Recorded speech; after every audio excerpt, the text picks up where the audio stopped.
बेटी बेटा बापू तोहिया पर माया होई छे ना। बेटी अपन लक्ष्मी बेटी माराया होई छे ना।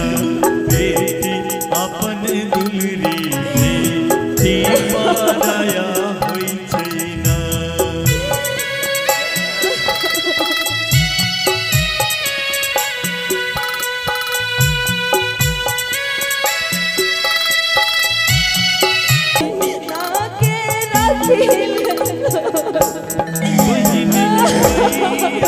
भैसिया पर माया होई छे ना।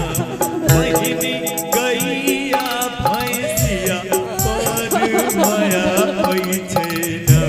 बहिनी अपन दुलरी बहिनी माराया होई छे ना।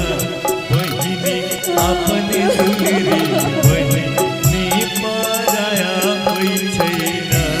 भैया गैया भैसिया के तोहरिया छोड़ना।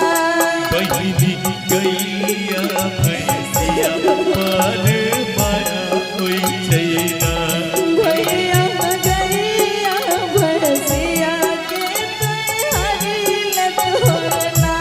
बहिनी गैया भैसिया पर माया होई छे ना।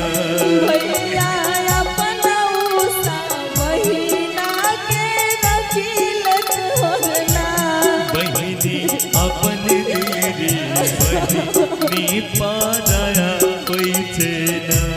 भैया अपना उषा बहिना के रखिल छोड़ना।